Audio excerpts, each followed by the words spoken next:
राम कृष्ण हरी विठ्ठल केशवा राम कृष्ण हरी विठ्ठल केशवा राम कृष्ण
सेवे लागी सेवक झालो, तुमच्या लागलो निज चरणा. अहो स्वामी तुकया देवा, यावरी न करावा अभिर. सहज लीळे उदकी वया, तुम्ही रक्षिलिया निज सत्ते. अहो स्वामी तुकया देवा, यावरी न करावा अभिर. निळा म्हणे धराला हाती, तरी द्याल मती निरुपमा.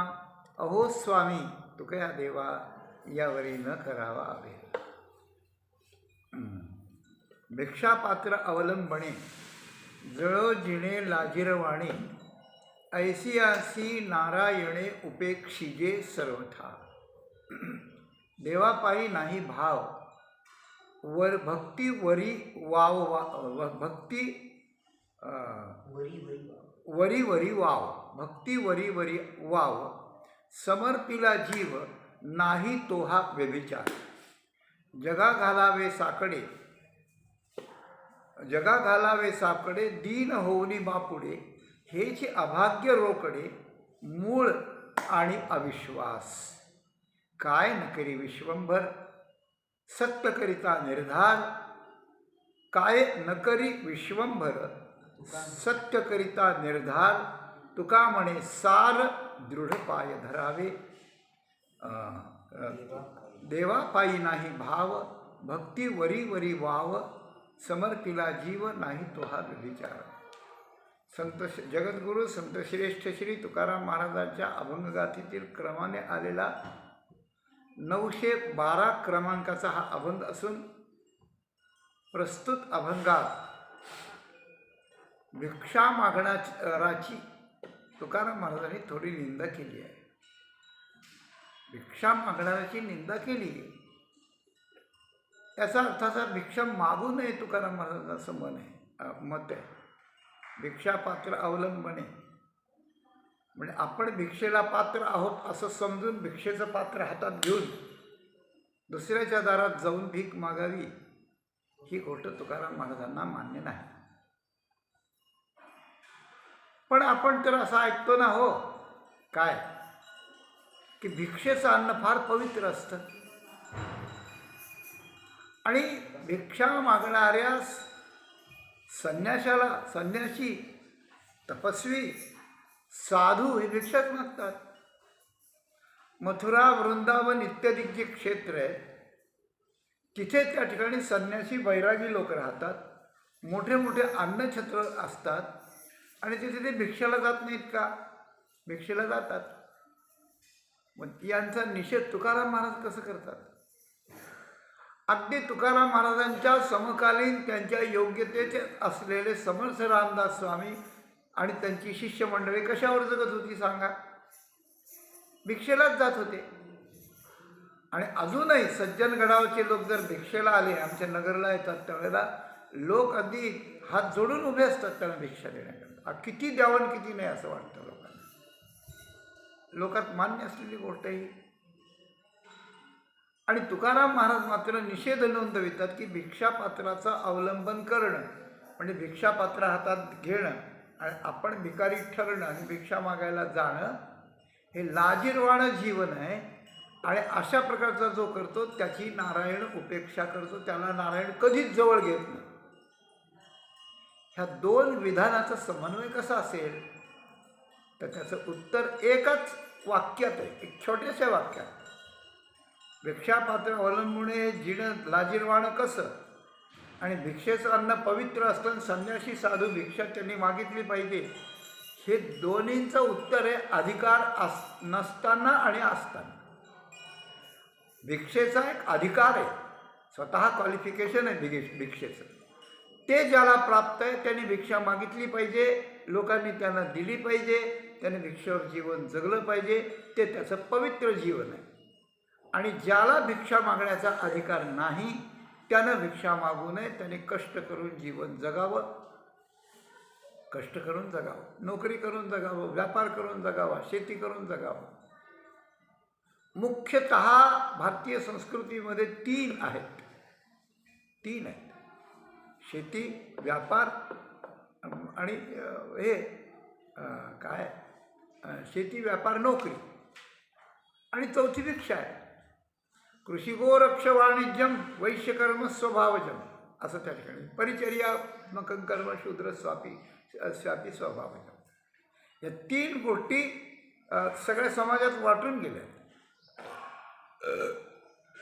तर शेती उत्तम असते, स्वतंत्रतेनं करता येते आणि मूळ उत्पादन जमिनीतून भूमीतून काढता येतं. म्हणून व्यापार मध्यम असतो, कनिष्ठ नोकरी, मध्यम व्यापार, श्रेष्ठ उत्तम शेती असं म्हणण्याची पद्धत आहे आपल्याकडे. तर शेती उत्तम का, तर भगवंताच्या संबंधानं किंवा देवतांच्या संबंधानं शेती येते.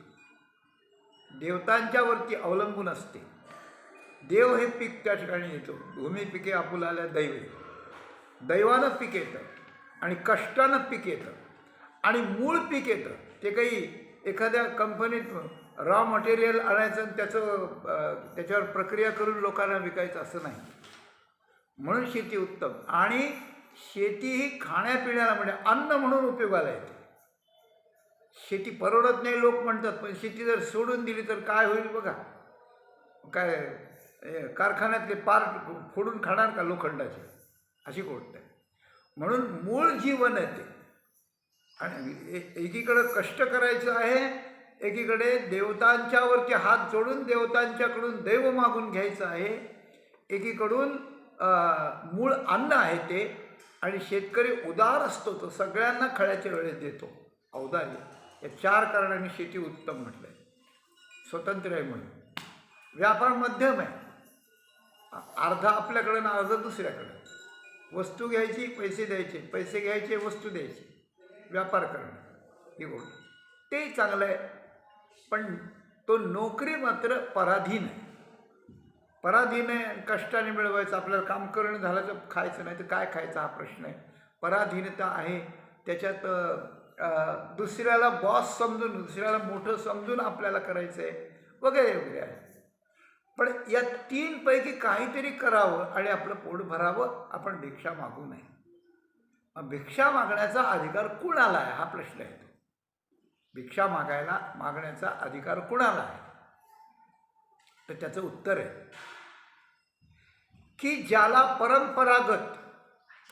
परंपरागत कष्ट करण्याची सवय कमी आहे, पण ज्याचा इंद्रियावर ताबा आहे, ज्याला तपश्चर्या, ज्याला ज्ञानाची साधना आणि ज्याला जगाच्या कल्याणाकरता भगवंताशी संबंध साधून जगाकरता काहीतरी करता येतं आहे.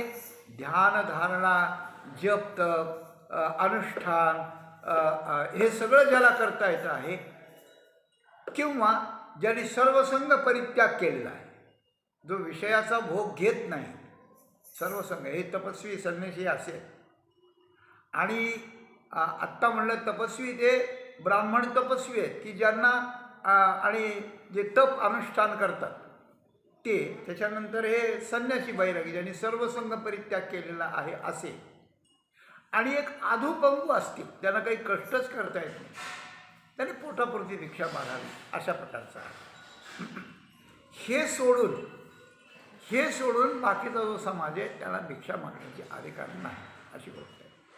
लोक काहीतरी निमित्त काढतात भिक्षा मागण्याचं आणि त्यामुळे भिक्षा मागायला जातात आणि लोकांना नाडवून हे असं तुम्ही द्या, ते तुम्ही तसं द्या, अशा प्रकारचं. हे शास्त्राला मान्य नाही, शास्त्राला मान्य नाही. म्हणून तुकाराम महाराज म्हणतात, ऐशी अशी नारायण उपेक्षिते सर्वथा. कारण काय आहे, याच्या मागच्या अभंगातच अशा प्रकारच्या माणसाचं वर्णन सांगितलं की तो पूर्ण भोंदू आहे बरं का. जटा राख विटंबना, आपण ऐकलं असेल तर बघा, पाहिलं असेल तर ऐकलं असेल तर, जटा राख विटंबना असं म्हटलं. तेव्हा जटा राखायच्या, राख लावायची म्हणजे विभूती लावायची, त्या वेशाची विटंबना करायची, लोकांना मी संन्यासी आहे म्हणायचं, आणि काही नाही, पोट भरण्याकरता फक्त करायचं. निंदा स्तुती करवी पोट, दाखवी गोभाट जनामध्ये, असं म्हटलं. तर पोटाकरता केवळ हे करायचं आहे अशा प्रकारचा मागच्या अभंगातलं वर्णन केलं. हा अभंग आपल्याला कसाच दिसतो भिक्षापात्रावर, पण या अभंगातलं जे पात्र आहे, ज्याला टार्गेट केलं याच्यात, ज्याला विषय केलं याच्यात, तो त्याच्यापेक्षा बरा आहे. तो पोट भरण्याकरता सोंग दाखवून करतो आणि हा सोंग दाखवण्यापेक्षा थोडा बरा आहे, पण याची भक्ती पक्की नाही, म्हणून तुकाराम महाराज याला जरा हे करतात, बाजूला सारतात. तर याची अवस्था कशी आहे तर तुकाराम महाराज म्हणतात, भिक्षा पात्र अवलंबणे जळ जेणे लाजीरवाणे. आपल्या परंपरेत कोणी भिक्षा केली नाही, मागितली नाही. कष्ट केलेत, शेती केली आहे, व्यापार केला किंवा नोकरी कनिष्ठ आहे, नोकरी करू नये, शेती व्यापार करावा तर ठीक आहे, नाही झालं तर नोकरी का होईना, पण ती भिक्षा मागण्याचा अधिकार ज्याला नाही त्यानं नोकरी केली तरी त्या ठिकाणी ती नोकरी चांगली त्याच्यापेक्षा, अशी गोष्ट आहे. लाचार होऊन भिक्षा मागण्यापेक्षा कष्ट करून नोकरी करावी, कष्ट करून पैसा मिळवावा, आणि बाकीचे दोन व्यापार शेती हे तर चांगलेच आहे. गाईचं रक्षण करणं हेही चांगलं आहे. तर याचं कारण असं आहे की भगवान त्याची उपेक्षा करील, उपेक्षा करणार, त्याला भगवान जवळ घेणार नाही, अशी गोष्ट आहे. का बरं? तर दुसरी गोष्ट अशी आहे, मागच्या अभंगात सांगितलं की तो पोट भरण्याकरताच हे सोंग घेतो, सोंग करून पोट भरतो. संन्यासाचं सोंग, तपस्व्याचं सोंग, भगव्या कपड्याचं सोंग, जटा राखण्याचं सोंग, विभूती लागण्याचं सोंग पोटाकरता घेतो. हा पूर्ण पोटाकरता घेत नाही आहे. कशावरून? दुसरं चरण आपल्याला सांगतं, देवापायी नाही भाव, भक्ती वरी वरी वाव, समर्पिला जीव नाही तो हा व्यभिचार. तर याची अवस्था कशी आहे? मी जे आत्ता बोललो की पहिल्या मागच्या अभंगापेक्षा याची अवस्था थोडी बरी आहे, पूर्ण बरी नाही, म्हणून त्याला तुकाराम महाराज त्याचा धिक्कार करतात. आणि त्याच्या इतकी बिघडलेली नाही, म्हणून याची सुधारणा पुढं महाराजांनी सांगितली. या अभंगात या अवस्थेची सुधारणा सांगितली आहे की त्याने काय केलं पाहिजे किंवा कुणीही काय केलं पाहिजे, सुधारणा सांगतात. म्हणून हा मधला वर्ग आहे हा. तर याचं कसं आहे, भक्ती वरी वरी वाव, वाव म्हणजे व्यर्थ, वाव शब्दाचा अर्थ व्यर्थ. आणि का व्यर्थ आहे तर याची भक्ती व्यर्थ आहे, ती वरवर आहे म्हणून, वरवर आहे.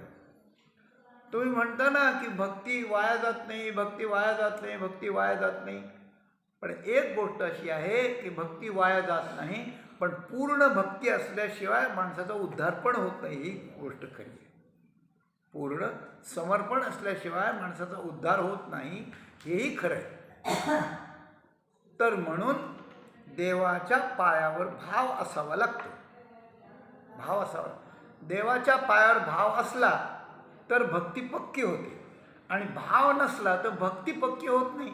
मग ती कशी होती? भावे विण भक्ती, भावे विण भक्ती होते म्हणजे कच्ची होते. आणि ती कशी होते? बळे विण शक्ती बोलू नये, बळे विण शक्तीसारखी. आपल्या अंगात त्राण नाही, आपले झोक जातं तिकडे तिकडे, आणि कोणी आलं त्याच्यावर दंड ठोकायचं, चल ये म्हणायचं. हे काय हो? हे काय? बळ, अंगात बळ नाही, आणि आमंत्रण द्यायचं त्याला कुस्ती खेळायला. आता काय करावं? रागी प्रतिमल्लाचा, गोसावी सर्व दळाचा, रथु सांडोनी पायाचा होय जैसा. माऊलीने म्हटलं बरं का. प्रतिमल्लाचा रागी म्हणजे काय? सहजासहजी लक्षात येणारी ओवी नाही, पण सांगतो. रागी प्रतिमल्लाचा एक राजा होता, आणि त्या राजाला कुस्तीचा छंद होता. म्हणजे स्वतः खेळायचा नाही, स्वतः व्यायाम वगैरे तो थोडा करीत असेल त्याच्याप्रमाणे, पण ती कुस्ती करता नाही, पण कुस्तीचा त्याला छंद होता. आणि त्याच्याकरता त्याने मोठे मोठे मल्ल बाळगलेले होते. मुष्टी, चाणूर, शलन, तोशलन, कूटन कंसाने पाळले होते ना, कृष्णाकरता पाळले होते बरं का. तेव्हा त्या राजानं मल्ल पाळले होते, आणि मग तो अशा कुस्तीच्या हे फेरी करीत असे, कुस्तीच्या स्पर्धा लावित असे. प्रांतीय, राष्ट्रीय, जिल्ह्याची वगैरे असं राजधानीत कुस्ती लावली मोठी त्यांनी. मोठमोठे सगळ्या देशातून, देशविदेशातून अशा प्रकारचे पहिलवान आले. मल्ल चांगला असा रंगमंच तयार केला मोठाचे मोठा. याचे पहिलवान होते. आणि योगायोग असा आला दुर्दैवानं की याचे पहिलवान सगळे हारले. ते विजयी ठरले. काय करावं, राजाची घालमेल झाली. मासा पाण्यातून काढावं तसं की काय करावं, माझी पहिलवान पाडली, माझे पहिलवान पाडली. चाणूर मुष्टिकांना ठार मारित असताना बलराम आणि श्रीकृष्ण भगवान कंसाचं जसं होत होतं तसं त्या राजाचं झालं. आणि राजा म्हणाला नाही, त्यांनी जिंकलं नाही. कुस्ती कोणी खेळा अजून नाही खेळलं तर मी खेळतो म्हणे. कुस्ती मी खेळतो. कोण म्हणलं? राजा. रागी प्रतिमल्लाचा गोसावी सर्व दळाचा. सर्व दळाचा गोसावी म्हणजे मालक राजा, आणि प्रतिमल्लाचा रागी. प्रतिमल्लाचा रागी म्हणजे त्याच्याशी प्रतिस्पर्धा करून, त्याच्याशी कुस्ती करून त्याला पाडणं. हा राग म्हणजे ही आसक्ती, ज्याला पक्की अंतःकरण, तो रागी प्रतिमल्लाचा. गोसावी सर्व दळाचा. रथू सांडवणी, रथात होता राजा, येत होता तिकडून, आणि इकडं हे होते. सिंहासनावर गेला, सिंहासनावर उतरला खाली, म्हणला मी खेळतो कुस्ती. आणि कुस्ती खेळायला राजा लंगोटी घालून मध्यभागी आला. बरं का, आला. रथू सांडवणी पायाचा होय जैसा, म्हणजे त्याने त्याचं पद सांडलं एवढंच माऊलीनं सांगायचं. स्वतःची जागा सांडली. आणि राजाच्या राजन्यत्वापेक्षा कुस्ती खेळण्याची, पहिलवानाची जागा काही फार मोठी असं थोडंच आहे. पण त्याला त्याची आसक्ती, त्याला काय करणार. तो खाली आला. खाली आल्यानंतर हाताला हात देऊ लागला, दंड ठोकायला लागला, हे करायला लागला. तेव्हा तो पहिलवान जागतिक कीर्तीचा पहिलवान होता समोरचा. तो म्हणला सरकार, त्याने हात जोडले. सरकार, आमच्या देशाचे तुम्ही मायबाप आहात. तुमची जागा खूप वरची अशा प्रकारची आहे. तुमची जागा वरची आहे. तुमच्या असं समोर येण्याची सुद्धा आमची लायकी नाही. म्हणून मी तुम्हाला साष्टांग नमस्कार करतो पहिल्यांदा. पण स्पर्धेचे आयोजन तुम्हीच केलेलं आहे. तुम्ही आम्हाला बोलावलं आहे, तुमची आज्ञा पाळण्याकरता आम्ही आलो आहोत. तुमचे मल्ल आहेत. निपक्षपातानं आम्ही कुस्ती केली आहे. ते सगळे हरले आहेत. हरल्याचं जयपत्र आम्हाला देणं किंवा जे काय बक्षीस आहे ते देणं हे तुमचं कर्तव्य आहे. हे सोडून तुम्ही आलात. आता आम्ही काय करणार आहोत? खरं म्हणजे ही गोष्ट योग्य नाही आहे. पण तुम्ही जर आलात आणि तुम्ही तुमचं सिंहासन सोडून जर इथं आलात, तर आता तुम्ही इथले आम्ही तुम्हाला राजे म्हणून पाहणार नाही. आता तुम्ही पहिलवान प्रतिस्पर्धी म्हणून आम्ही तुम्हाला पाहू, आणि मग आम्हाला काय करायचं ते करू. हे आम्हाला करण्याला परवानगी असावी एवढी आज्ञा मागतो तुमची. राजा काय बोलणार? शेवटी काय झालं? शेवटी सांगायची आवश्यकता, राजाच्या तोंडात मातीच गेली. दुसरं काय झालं? अधिकार नसताना खाली आला राजा, आणि तो जर कुस्ती खेळायला लागला तर त्याला काय येईल? तर त्याला अपयशच पदरात येईल. दुसरं काय? तो पहिलवान थोडाच येतो. किती आसक्ती असेल, किती जिद्द जरी असली की आमचे जिंकले पाहिजे, तर करता काय? तिथं काही हे नाही. म्हणून गोष्ट अशी आहे की बळेबिण शक्ती बोलू नये. इथं माझा मुद्दा आहे की आपल्या अंगात बळ असल्याशिवाय शक्तीच्या गोष्टी बोलायच्या नाहीत. नाही तर मग तोंडात माती, तोंडी माती पडे त्याच्या, असं म्हटलं. अशी गोष्ट आहे. तर बळेबिण शक्ती बोलू नये हा जसा सिद्धांत आहे ना, तसे भावविण भक्ती हा एक सिद्धांत आहे, भक्तिविण मुक्ती हा एक सिद्धांत आहे. 3 सिद्धांत माऊलींनी मांडले. एक दृष्टांतासाठी तोही सिद्धांतच आहे व्यवहारातला, बळेबिण शक्ती बोलू नये. आणि इकडे 2 आहेत, भावविण भक्ती, भक्तिविण मुक्ती. खरोखर मनात भाव असल्याशिवाय भक्ती घडत नाही. आणि खरी भक्ती, पुरी भक्ती घडल्याशिवाय, सखोल भक्ती घडल्याशिवाय, उत्तुंग भक्ती घडल्याशिवाय मुक्ती मिळत नाही. तुकाराम महाराजांना हे दोन्ही मुद्दे अलिखित म्हणून इथं त्याचं घोष नाही आहे, पण दोन्ही मुद्दे इथं सांगायचे. तिन्ही सांगायचे, भावविण भक्ती, भक्तिविण मुक्ती, बळेविण शक्ती बोलू नये. तर नाही देवापायी भाव, हे भावविण भक्ती. भक्ती वरी वरी भाव, हे मुक्ती, हे भक्ती विणमुक्ती, बरं का, भक्ती विणमुक्ती. आणि तया ऐशी अशी नारायणे उपेक्षिजे सर्वथा ते बळी विण शक्ती, अशी गोष्ट आहे. तात्पर्य असं आहे की याचा देवापायी भाव नाही. कशावरून कशावरून ठरलं? आणि हा भक्ती करतोय, पण भक्ती वरी वरी वाव, अशी गोष्ट आहे. भक्ती करतो पण पक्की करीत नाही. त्याच्यासारखं नुसतं सोंग नाही करीत तो. आपलं पोट भरावं म्हणून सोंग करतो असं नाही, बरं का. आमच्या जाडदेवळ्याला एक कीर्तनकार आले होते. मी तरुण होतो त्यावेळेला. आम्ही आपले टाळकरी होतो. त्यांनी कीर्तन सुरू केलं, पण पहिला अभंग नाही, त्याचं विवेचन नाही, काहीच नाही. नुसतं गप्पा मारायला सुरुवात केली. अर्ध्या कीर्तनापर्यंत चुळबुळ चुळबुळ करीत होतो की कीर्तनात विक्षेप करणं योग्य नाही आणि असं कीर्तन चालू देणं पण योग्य नाही. काय करावं आता? मग मध्यावर विठोबा रखुमाईच्या वेळेला ज्यावेळेला विठोबा रखुमाई ते पण आम्ही सुरू केलं त्यांनी न सांगता. आणि मग म्हणला महाराज विनंती आहे, आता जय विठ्ठल करा तुम्ही. त्यांनी केलं. मग दुसऱ्या दिवशी लोकांनी त्याला वाटं लावलं आणि वाटं लावल्यावर मागच्या गावातल्या लोकांनी येऊन सांगितलं की अहो तो माणूस कीर्तनकार नाही आहे, तो माणूस गुन्हा करून फरार झालेला आहे, पोलिसांना चुकवीत चाललेला आहे तो माणूस, अशी गोष्ट आहे. असं जे सोंग आहे ते मागच्या अभंगात महाराजांनी सांगितलं.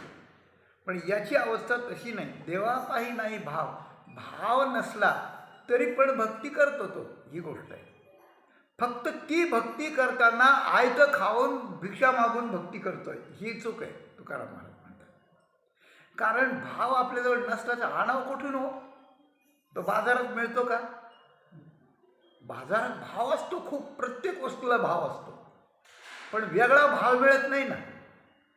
ती वस्तू द्यावी लागते, भाव द्यावा लागतो आणि वस्तू घ्यावी लागते. म्हणजे भाव आपल्या जवळच लागतो.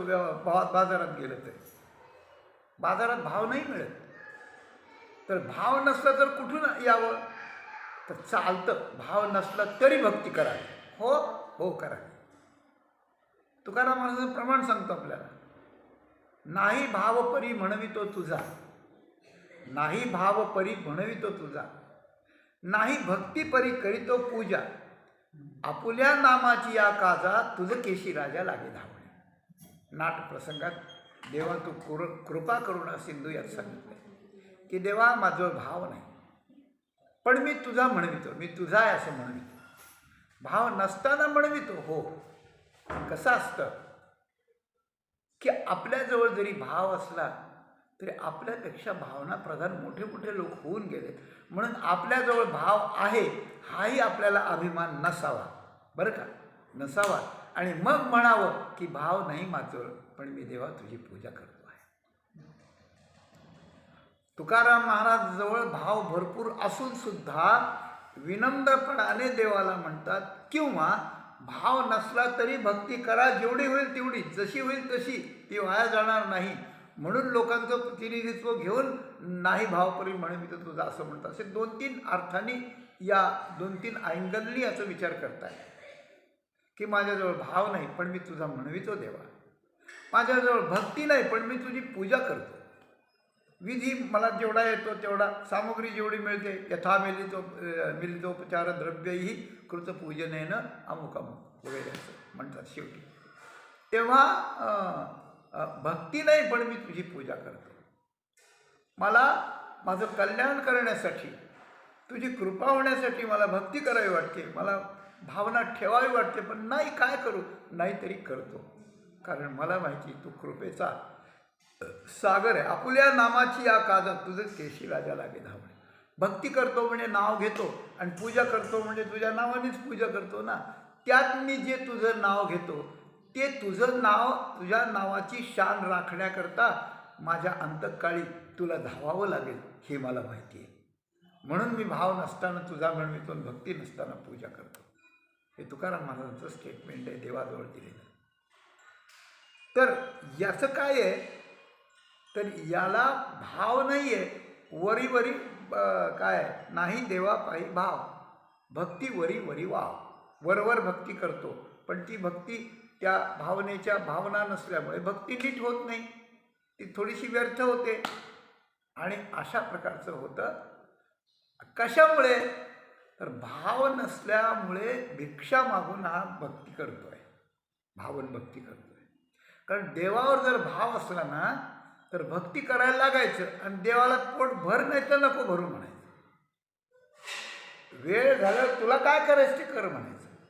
म्हणजे देवाजवळ पक्का भाव असला तर भक्ती करताना भिक्षा मागायची जरूर नाही, हा यातला भाव आहे.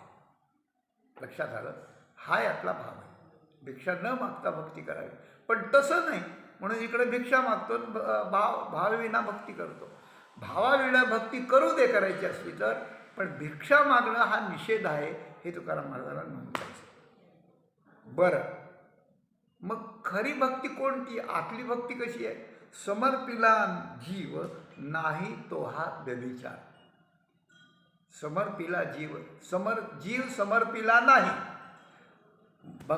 भक्तीचं स्वरूप काय आहे की तुका म्हणे काय जीव ठेवू देवापायी असं म्हटलं. बरं का?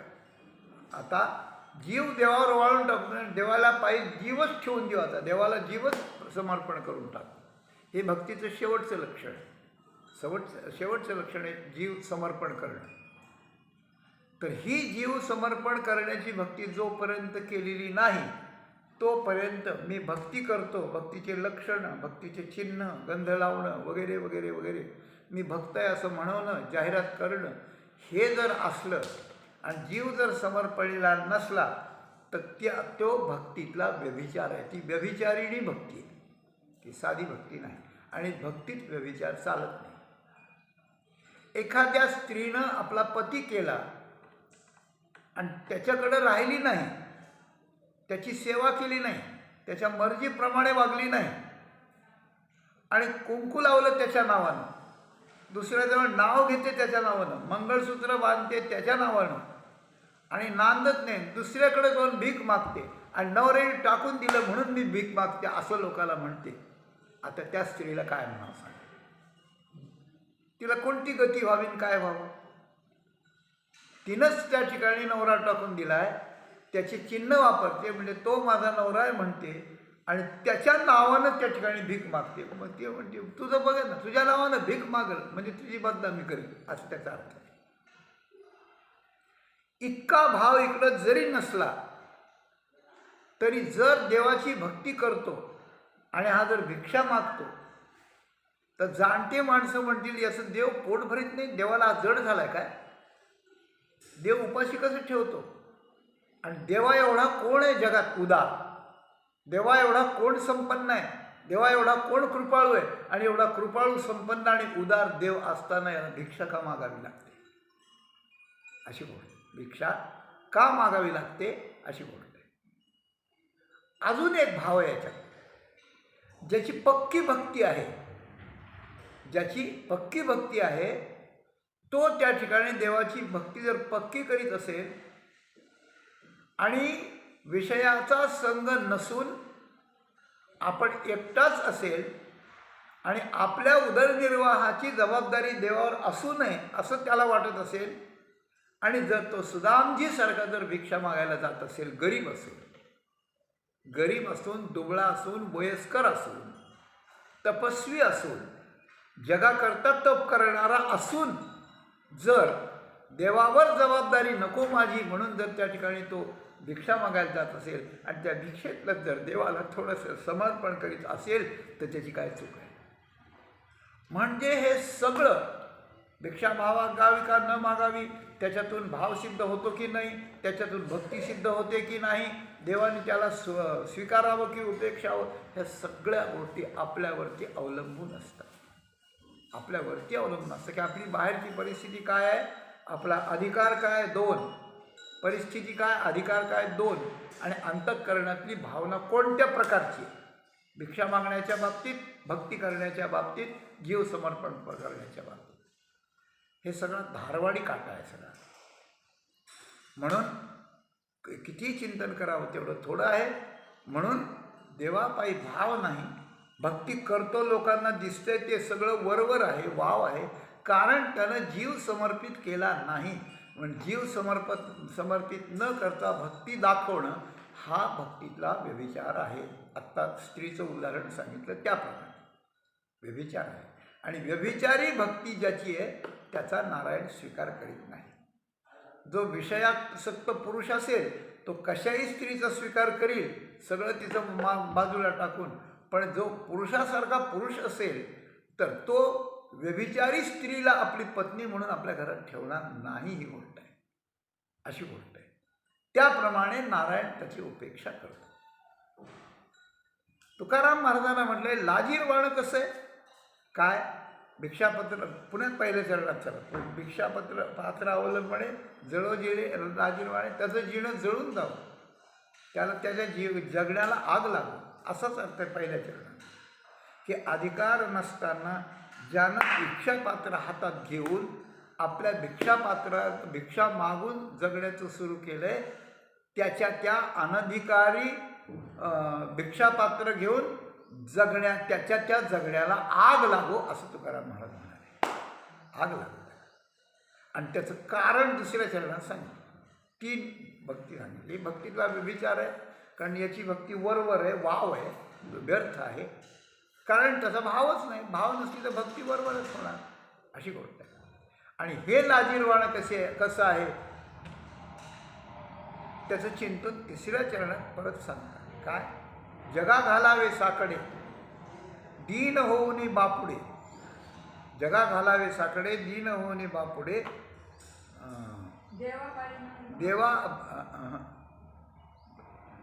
दीन होऊन हेची अभाग्य रोकडे मूळ आणि अविश्वास. असं त्या ठिकाणी काय करावं लागतं. भिक्षा मागणाऱ्याला जगाला साकडं घालावं लागतं. आता या भिक्षेत 2 प्रकार आहेत. एक प्रकार आहे की मला आता खायला आज काहीच नाही, घरी कोणी नाही, भिक्षा मागायला जायचं. भिक्षा मागायला कोणी भाकरी देईल, कोणी कालवण देईल, कोणी कोरडी भाजी देईल, कोणी काही देईल, कोणी ताक दूध देईल, काय जे देईल ते देईल, अशी गोष्ट आहे. ते आणायचं जेवायचं. अशा पोटासाठी भाकरीची भिक्षा मागणाराचा कोणी सहसा कंटाळा नाही करत. गरीब आहे बिचारा, पोटाला लागतं. आपल्यालाही भूक लागते, 2 प्रहरी त्यालाही लागते. तो मागतो, द्या थोडं काहीतरी. आणि ते काही इतकंच दिलं पाहिजे असंही बळजबरी नसते. कारण यालाही घरं पुष्कळ असतात आणि यांनाही भिकारी पुष्कळ असतात मागणारे. कोणी संन्यासी असतील, कोणी तपस्वी असतील, कोणी भिकारी पण असतील, अशी गोष्ट आहे.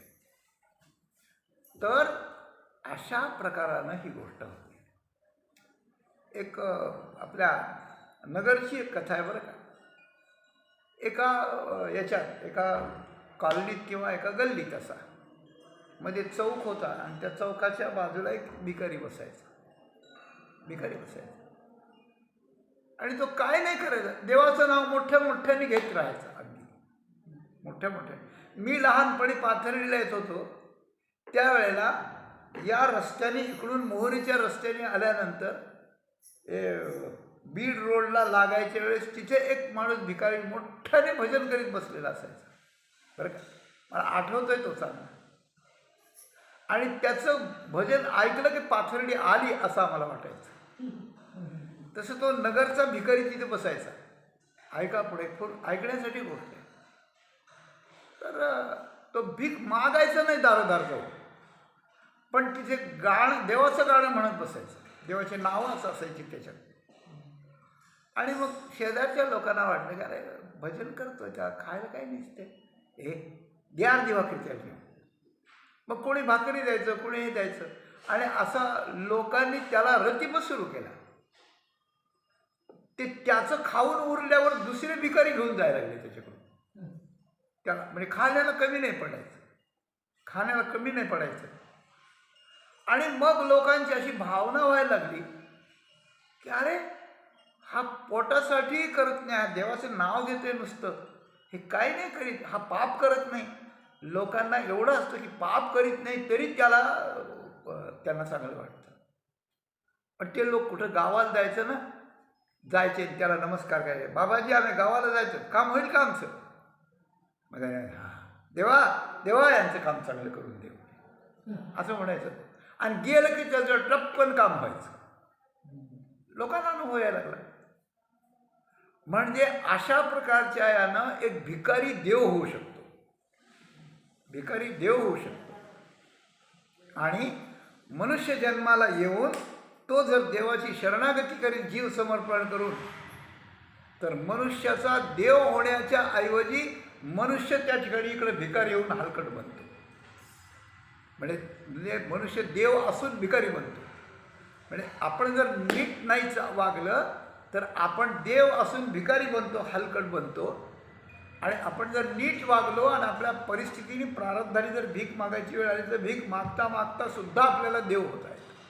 देवाची होईन म्हणती देवती तरी काय चित्ती न धरा. अशा दोन्ही गोष्टी आहेत. म्हणून तुकाराम महाराजांनी भिक्षापात्र घेऊन अनधिकारी माणसाने भिक्षा मागण्यातलं नेमकं लाजीरवाणेपण काय आहे हे तिसऱ्या चरणाच्या पूर्वार्धात सांगितलं. जगा घालावे साकडे. मी बोलत होतो की दोन गोष्टी आहेत भीक मागण्याच्या. पोटापुरती भाकरी मागणं हे लोक देतात, आपल्याला मिळतं, सगळं होतं. पण भिक्षा मागण्याची दुसरी गोष्ट आहे की आमचा मठ आहे, आमच्या मठाला खूप खर्च आहे, द्या. मग किती द्या? द्या महाराज, ते 500 रुपये देतो तुम्हाला. तुम्हाला शोभतं काही? शोभतं काही नाही. तुमचं काय नाव आहे, काय नाही आहे. 11,000 रुपयाची पावती फाडा, 15,000 रुपये द्या. अशा प्रकारची जी प्रवृत्ती आहे, प्रवृत्ती म्हणतो बरं का मी, खरंच ते कार्य तसंच आहे. ती व्यक्ती तशीच आहे, ती व्यक्ती तशीच आहे. अधिकारवाणीने एखादा शिष्य असेल त्याचा त्याला तो म्हणू शकतो. म्हणजे कोणत्याही याच्यात दुसऱ्या प्रकारची हे आहे, सवलत आहे तशी. पण तुकाराम महाराजांच्या शब्दाप्रमाणे आपल्याला जर चालायचं तर जगा घालावे साकडे, जगाला संकटात टाकले. तुम्ही इतकंच दिलं पाहिजे तरच आम्ही घेऊन यायचं, घेणार नाही. असं जगा घालावे साकडे. आणि आपण दीन होऊन बापुडे, आपण दीन व्हायचं, बापडं व्हायचं की भिक्षा मागता. आम्हाला काय धंदा आहे का, नोकरी का, काय काही नाही, आम्ही तुमच्यावरच सगळे आमचं. आपली दीनता व्यक्त करायची दीनता नसताना आणि जग सुखानं राहत असताना त्यांना संकटात टाकून त्यांना बोजा असा दडपण त्या ठिकाणी टाकायचं, ही गोष्ट बरोबर नाही आहे. जगा घालावे साकडे, दीन होऊनी बापुडे, हेच अभाग्य रोकडे, मूळ आणि अविश्वास. तर आपण संपन्न असताना किंवा आपल्याला आवश्यकता जास्त नसताना आपण जी भिक्षा गोळा करायला लागतो जगाला साकडं घालून, ते जगाला संकटात टाकणं आणि आपण दीन होणं, ह्या दोन्ही गोष्टी रोकडं अभाग्य आहे. अभाग्य. अभाग्य दोन प्रकाराने येत असतं, लक्षात घ्या. एक प्रकार असा की पूर्वी आपण वाईट कामं केली म्हणून आपलं दुर्दैव येतं, त्यालाच अभाग्य म्हणतात. दुर्दैव येतं. ते दुर्दैव उधारीचं असतं, ते रोकडं नसतं. म्हणजे मागं कधीतरी आपण वाईट काम केलं आहे, आता त्यावेळेस आपल्याला काय समजत होतं नव्हतं, आपल्याला त्यावेळेची जबाबदारी आता कशाची, आता होऊन गेलं, ते सगळं झालं गेलं. पण झालं गेलं तर भोगायला आलं. तर भोगायला आलं पूर्वी केलेलं तर ते उधारीचं आहे, ते व्याजाचं होऊन आलेलं आहे. ठीक आहे, ते भोगावं. पण आपणच आता दुर्भाग्य निर्माण करायचं आणि आपणच भोगायचं. दुर्भाग्य निर्माण करायचं म्हणजे लोकांना संकट घालून त्यांच्याकडून काहीतरी उकळायचं, म्हणजे त्यांचं आपण कर्जदार व्हायचं. आणि आपल्याजवळ खाण्यापिण्यापुरतं असून आपण मागायचं, म्हणजे आपण स्वतःला भिकारी म्हणून घ्यायचं. आपली अवस्था खाली करायची आणि त्याचं कर्ज आपल्यावर करून घ्यायचं. हे अभाग्य आहे का भाग्य आहे? विचार करा तुम्ही. तर हे रोकडं भाग्य आहे, नुसतं अभाग्य नाही, रोकडं अभाग्य आहे. हेच अभाग्य रोकडे. आणि अभाग्याचं मूळ, रोकड्या अभाग्याचं मूळ जगाला साकडं घालून आपण दीनपणा भाकायचा, हे अभाग्याचं मूळ आहे. आणि या अभाग्याचं, रोकड्या अभाग्याचंही परत मूळ काय आहे तर मूळ आणि अविश्वास. तर भगवंतावर अविश्वास आहे अशा प्रकारचं हे आहे. आता आपल्या पाथर्डी तालुक्यामध्ये एक फार मोठं स्थान आहे. कोणतं आहे? हनुमान टाकळी नावाचं गाव आहे, बरं का. तर तिथे हनुमानजींची प्रतिमा आहे. ती प्रतिमा समर्थांनी स्वतः येऊन स्थापन केलेली आणि शेड मातीची ती प्रतिमा आहे. ती सिमेंट संगमरवरी वगैरे काही नाही, शेड मातीची, पण पक्की आहे, पक्की आहे आणि जाज्वल्य अगदी जागरूक आहे. आज जागरूक आहे, लोक नवस करतात. तर समर्थ एका भक्ताच्या स्वप्नात गेले नंतर, बरं का, भक्ताच्या स्वप्नात गेले, काय नाव त्यांचं मी विसरलो आता. तर ते स्वप्नात गेले आणि त्यांनी सांगितलं की तू जा आणि त्या मूर्तीची, मंदिराची पूजेची व्यवस्था कर, मी स्थापन केलेली मूर्ती आहे. नीट त्यांनी पत्ता सांगितला नाही, फक्त साधारण सांगितलं. मग त्या महाराजांनी आपला एक शिष्य पाठवला, त्यांचं नाव माधवनाथ महाराज, बरं का.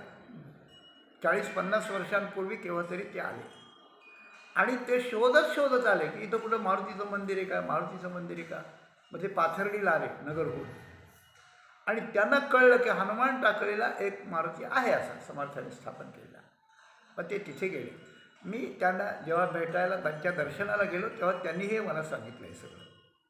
आणि तिथे गेल्यानंतर कोणत्या मारुतीचं स्थान कुणी सांगितलं तर त्यांनी जायचं माधव महाराजांनी आणि डोळे झाकून तिथं ध्यान लावायचं आणि त्यांच्या ध्यानात जे येईल त्याच्यावरून त्यांनी हे आहे की नाही असं त्यांच्या योगशक्तीने समजून घेऊन पुढे चालायचं. असं चाललं होतं. तर ते म्हणाले, मी ज्यावेळेला या मारुतीरायाजवळ आलो त्यावेळेस मी डोळे झाकले आणि माझ्यासमोर सूर्यासारखा प्रकाश दिसला आणि माझी पक्की खात्री झाली की हेच ते हनुमान जे आहेत की समर्थांनी ज्यांचं स्थापन केलं आहे. समर्थ जे आणि त्या आमच्या स्वामींच्या, आमच्या गुरूंच्या स्वप्नात जाऊन त्यांनी सांगितलं, त्यांनी मला पाठवलेलं आहे. आणि थोडासा सुगावा इथून पाथर्डीतून त्यांना लागला होता. मग ते त्यांनी पूजा वगैरे सुरू केली. ते गायत्रीचे भक्त होते. गायत्री मंत्राचा जप ते 6-6 तास करत असत. मोठी साधना असायची, एकांतात बसत असत. अशी गोष्ट आहे. त्यांचं दर्शन झालं, पण एकदाच झालं. परत जायचं ते वैकुंठवासी झाले. आत्ता त्यांच्या जागेवर आप्पा महाराज म्हणून आहेत, त्यांचे भाचेच आहेत. तर ते आता बघतात सगळं, ते बघतात. तर माधव महाराजांनाच प्रेरणा झाली होती की इथे मंदिर बांधायचं आहे, मंदिर बांधायचं. ते मंदिर बांधायला त्यांनी काढलं आणि त्यांचा देह त्यांना सोडावा लागला. मग ही जबाबदारी त्यांच्या शिष्यावर, भाच्यावर किंवा आप्पा महाराजावर आली. ते काल परवा आमच्याकडे आले होते, काही दिवसापूर्वी, 8 दिवसापूर्वी. तेव्हा त्यांनी सगळ्या लोकांना सांगून हे करून मंदिर बांधायचं काम सुरू केलं. ते आता पूर्ण होत आलं आहे आणि ते मंदिराचा प्रोजेक्ट जवळजवळ 10 कोटीपर्यंत गेला आहे, 10 कोटीपर्यंत. पण त्यांनी सांगितलं, आम्ही फिरून भिक्षा मागायला लोकांच्या दारात गेलो नाही. मग माझ्याजवळ जेवढे पैसे होते महाराजांचे, माझे, तेवढे आम्ही त्यात आधी खर्च केले. कारण महाराजांनीच सांगितलं होतं की आपल्याजवळ ते खर्च करायचं आणि डील ते करायचं, जसं होईल तसं होऊ द्यायचं. मारुतीरायाची इच्छा, समर्थाची इच्छा, आपण कोण करणारे असतो. हा जो बेस आहे ना, असा बेस ज्याच्या जीवनाचा आहे त्याला किती भिक्षा त्यांनी मागावी, लोकांनी किती काही द्यावी, असं मी म्हणे. तर त्यांनी सांगितलं, कोणाला न मागता जसं जसं काम होत गेलं तसे लोक बघत गेले, एकमेकाला सांगत गेले आणि कुणीकडून साहित्य आलं आणि आता तो 10 कोटीचा जवळजवळ 2000 लोक बसतील अशा प्रकारच्या राजस्थानच्या प्युअर दगडाचा अशा प्रकारचा सभामंडप आणि सगळं अशा प्रकारचं तयार झालं. 1 लाखाचं काम करायचं असल्याचं माणूस 10 लाख जमवण्याचा प्रयत्न करतो. हा माणूस कुठे, आणि एवढं मोठं काम अशा पद्धतीनं होणं हे कुठं, अशी गोष्ट आहे. म्हणून तुकाराम महाराज म्हणतात की आपण दीन बनायचं. चांगलं असताना आपण देवाचे भाग्यवान असताना आपल्याला स्वतःला दीन म्हणायचं आणि लोकांना स्वस्थ अवस्थेत असताना साकडं घालायचं आणि काहीतरी उभं करायचं. याचं मूळ काय, हे रोकडं अभाग्य आहे आणि याचं मूळ आहे की देवावर आमचा अविश्वास आहे. म्हणून आम्ही लोकांनाच देव समजतो, आम्ही दीन होतो त्यांच्या पुढे. आणि त्यांच्यापुढं साकडं घालून त्यांच्याकडून काढण्याचा प्रयत्न करतो. अरे देवाला करू दे ना, देवाच्या इच्छेने असेल ते होऊ दे. म्हणून भगवंतावर अविश्वास असण्याचं लक्षण आहे भिक्षा मागणं. म्हणून हे लाजीरवाण आहे. पुन्हा पहिल्या चरणांचा जळो जिणे लाजीरवाण आहे अशी गोष्ट आहे. म्हणून हे अभाग्य कोणी भाग्यवान भक्तांनी करू नये अशी गोष्ट आहे. हा पोटापुरती भीक आपल्याला काही नसेल, करणारं नसेल, देणारं नसेल तर पोटापुरतं जरूर मागा, काही नाही, काही होत नाही. पण त्याच्यातही हेच पाहिजे तेच पाहिजे असं नाही म्हणावं. जे मिळेल ते पोटाला द्यावं, भगवंताचं नामस्मरण अशा प्रकारचं करावं. आणि असं काम करायचं असलं तर आत्ता मी सांगितलेलं जे उदाहरण आहे ते आपण येऊन पहा. आपण जे जे ऐकत असाल त्यांना कुतूहल म्हणून पाहायचं असलं त्या हनुमान टाकळीला पाथर्डी तालुक्यात आपण चिचगाव जवळ आहे ते जाऊन पहा आपण की केवढं मोठं भव्य काम झालं आहे. आणि त्यांच्या गायत्रीची तपश्चर्या त्यांच्या मागे आहे म्हणून लोकांच्या मनात प्रेरणा होती. सगळं एकमेकाने मारुतीरायाची कृपा आहे, समर्थाचा आशीर्वाद आहे, त्यांच्या गुरूंचं त्यांना प्रेरणा आहे, गुरूंची सेवा ते करतायत अशी गोष्ट आहे. तात्पर्य असं तुकाराम महाराजांनी शेवटी सिद्धांत सांगितला.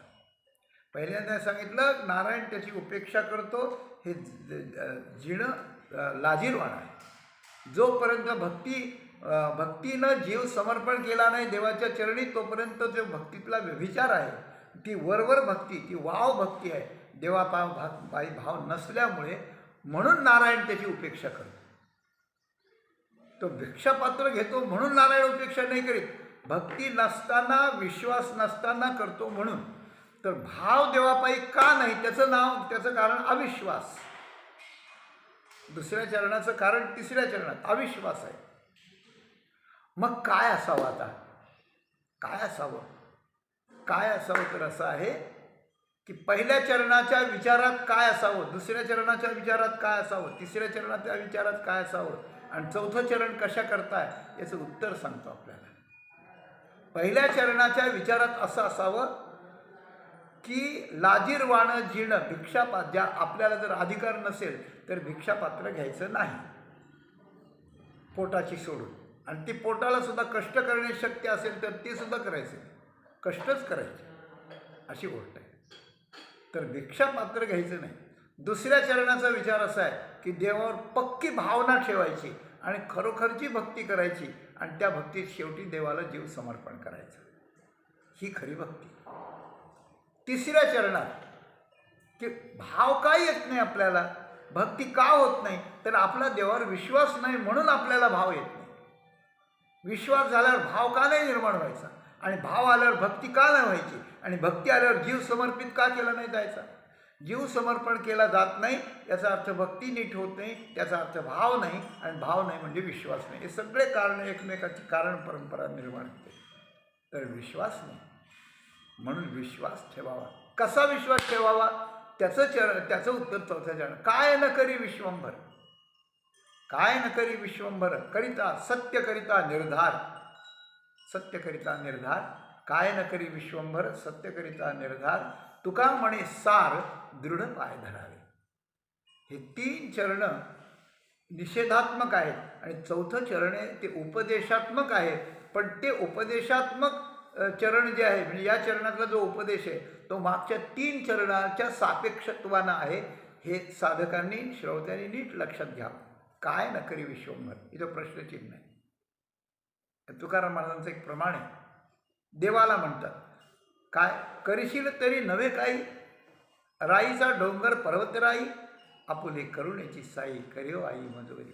हे पांडुरंग माऊली, मला माहिती आहे तुझं सामर्थ्य किती आहे, तुझं ज्ञान किती आहे, तुझी व्याप्ती किती आहे, तुझी शक्ती किती आहे. तू काय न करशील, करशील तरी नव्हे काही. तिचं म्हणणं काय न करी विश्वंभर एकच अर्थ आहे. तू काही करू शकतो. हां, राईचा डोंगर, राई म्हणजे मोहरी, किती एवढं असते, छोटी असते. त्या मोहरीचा एका क्षणात तुला डोंगर करता येईल आणि मोठ्या पर्वताची पुन्हा मोहरी करता येईल अशी गोष्ट आहे. असं लहानाचं मोठं, मोठ्याचं लहान, तुला सगळं करता येतं. या तुकाराम महाराजांनी ध्वनितार्थानं कर्तुम अकर्तुम अशा अन्यथा कर्तुम भगवंताच्या सामर्थ्याचंच वर्णन केलं आहे. करशील तरी काही नव्हे काही, राईचा डोंगर पर्वत राई. मग देव तुकाराम महाराज म्हणाले तुम्हाला काय करायचं आहे, मोहरीचा डोंगर करून द्यायचा का पर्वताची राई करायची? काय करायचं सांगा ना, सांगा. ते म्हणले मला काहीच करायचं नाही. आपले करुणेची साई करीव आई म्हणजे तू माझी आई हो, मला लेकरू समज, आणि तुझ्या करुण्याची साई म्हणजे सावली, तुझ्या कारुण्याच्या सावली, कारुण्याचा पदर. आई जशी मुलावर पदर घालते, आईला करुणा असते आणि मुलावर पदर घालते. अरे आई सोडून द्या, जी कोंबडी असते, कोंबडी, तिला काय कळतं? तिला काही कळत नाही, कॉक कॉक कॉक कॉक करते. तिचे 10, 20, 50 काय असतात ते पिलं असतात तिच्या मागे. श्रावण महिन्याचे दिवस आले म्हणजे अशी वर पाहते आणि घाल घिरट्या घालीत असते. तिची लक्ष असतं, तिला एक पिल्लू उचलायचं असतं त्यातलं, पण ती कोंबडी जाणते आणि सगळ्यांना कॉक कॉक करून त्याच्या भाषेमध्ये ती बोलवते आणि अशा पंखाचा असा पिसारा फुलवते, पंख फुलवते आणि त्याच्या खाली ते सगळे येतात आणि तिच्या पायाच्या अवतीभोवती असे चिकटून बसतात. कसं ज्ञान दिलं देवाने बघा. आणि ती घार पाहते, तिला वाटलं पिल्लं आहे, तर ती कल्पना करते की या कोंबडीला पिल्लंच नाही, वांज दिसती त्याला, म्हणून ती निघून जाती. आणि ती निघून गेल्यानंतर ती पंख आखडून घेते आणि म्हणते जा आता खेळा बाळांचा. कोंबडी पंखाचं पांघरून करते, आई मुलाला पदराखाली झाकते. त्याप्रमाणे तुका म्हणे तुझी आम्ही वेडी वाकुडे, नामे भाऊ पाशाते आपुल्या तोडी. आम्ही वेडी वाकडी लेकर आहेत, आम्हाला सांभाळ, तुझे आपुले करुणेची साई करियो आई मजोई. अशा प्रकारचं तुकाराम महाराज म्हणतात. म्हणून तुकाराम महाराजांनी म्हटलं काय न करी विश्वंभर, पण कधी करतो तो? आपण काहीच नाही केलं तर तो काही करीत नाही. तुम्ही कर्म करा, त्याचं प्रारब्ध निर्माण करा, ते जसं येईल तसं भोगा, सुख भोगा, दुःख भोगा, स्वर्ग भोगा, नरक भोगा, काही भोगा. पण कधी करिता सत्य निर्धार. निर्धार हे वर्म चुको नाही. खरोखर देवच सगळं करतो आहे, मी काही करीत नाही. तो जे करील ते मला मान्य आहे, तो माझं योग्य करणारे, माझं कल्याण करणारे, असा निर्धार बरोबर सत्य झाला पाहिजे. तुका म्हणे सार, याला सार म्हणतात. हे सगळ्या भक्तीचं सार आहे, मनुष्यजन्माचं सार आहे, समर्पणाचं सार आहे, भावनेचं सार आहे. त्याला भिक्षा मागून लाचारी पत्करावी नाही लागत, त्याला हलकटपणा नाही घ्यावा लागत. तुका म्हणे सार. काय करावं? दृढ पाय धरावे. पाय दृढ धरावेत की आता हे पाय सोडणार नाही. आता मरणं हो, जगणं हो, मानानं हो, अपमानानं हो, आता मी तुझा म्हणून राहील, जगेन तुझ्या करतात, मरेन पण तुझ्या करतात, मला वेगळं जीवनच नाही राहिलं आता, अशी गोष्ट आहे. आणि मग बघा विश्वंभर काय करतो. अरे विश्वाला भरून तो उरलाय ना, विश्वंभरच नाव आहे ना, विश्वंभर बोले वेदांताचे सार. म्हणजे विश्वात भरून राहिलेला म्हणून विश्वंभर, आणि विश्वाचं भरण पोषण तो करतोय म्हणून विश्वंभर. आता वसंत ऋतूत झाडाचं पोषण होत आहे, काय कोण आहे तो? तुका म्हणे त्या विश्वंभर, त्याचे नाव विश्वंभर करा निरंतर ध्यान त्याचे. फुटे तरुवर उष्ण काळमासी, जीवन त्याशी कोण घाले. सगळे अरे वनस्पतीचं करतो, शत्रूचं भरण पोषण करतो, भक्ताचं करणार नाही. त्रैलोक्य पाळीचा उभगला नाही, आमुची त्या काही असेल ओझे. म्हणून काय न करी विश्वंभर, पण आपल्याकडे काय करिता सत्य हा निर्धार, करिता सत्य निर्धार. एके ठिकाणी अजून प्रमाणे असं धरुनी विश्वास करी धीर, करिता देव हाची निर्धार, तयाचा वाहे योगक्षेम भार, नाही अंतर तुका म्हणे. धैर्य करून विश्वास ठेवून जर धैर्य केलं आणि निर्धार केला आणि धैर्य केले, दोन्ही शब्द या अभंगात त्या अभंगात आहे. धैर्य करून विश्वास केला आणि सत्य निर्धार केला तर तयाचा योगक्षेम भार भगवान डोक्यावर वाहतो, त्याला नेऊन देतो, त्याचं भरण पोषण सगळं करतो. त्याच्यात भक्तात आणि देवात काही अंतर राहत नाही, किंवा देवाच्याबद्दल माझं या बोलण्यात काही अंतर समजू नका, असं दोन्ही अर्थ करता येतील. असो अशा प्रकारचा पण तुका म्हणे सार दृढ पाय धरावे. तर या सगळ्या अभंगाचं सार, मानवी जीवनाचं सगळं सार, हे बाकीच्या काही ढोंग सोंग न करता, भिक्षापात्राचं लाजीरवाणं जीणं न अवलंबिता सत्य निर्धार करावा, देवाचे पाय धरावे, आपला योगक्षेमाचा भार त्याच्यावर सोडून द्यावा. आपण हाव आसक्ती कशाचीही करू नये, लोकांना साकडं घालू नये, लोकांना प्रेम भक्ती नाम हे त्या ठिकाणी शिकवावं, त्यांना घेऊन हे करावं. पसारा प्रगट पसारा, नामाचे चिंतन प्रगट पसारा हे करावं आणि देवाची भक्ती करता करता सुंदर जीवन जगता जगता जगता भगवंताची प्रसन्नता प्राप्त करून घेणं ही जीवनाची इतिकर्तव्यता साध्य करण्यासाठी या पद्धतीनं त्याच्यावर विश्वास ठेवून भाव ठेवून भक्ती निर्दोष भक्ती करून आणि आपली जीवनयात्रा आपण सफल करावी हा तुकाराम महाराजांचा संदेश आपल्या चरणी समर्पित करून झालेली सेवा प्रभूंच्या आणि माऊलींच्या चरणी समर्पित करून आपण इथेच पूर्ण विराम देऊ. धन्यवाद.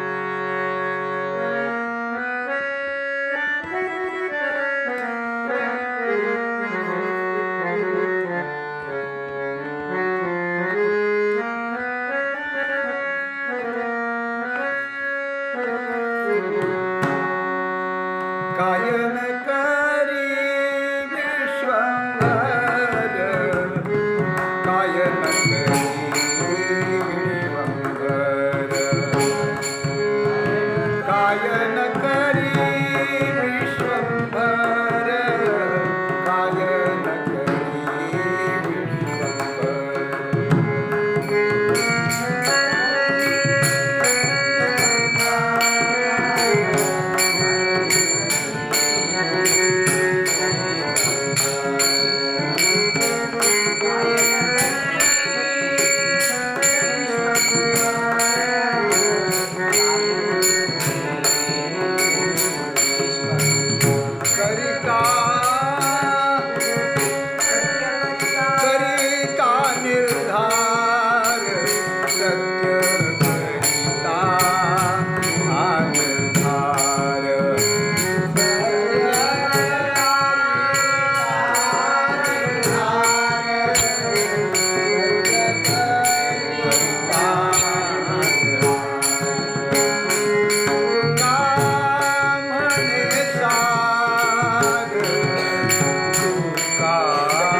वरी वरी भाव भक्ती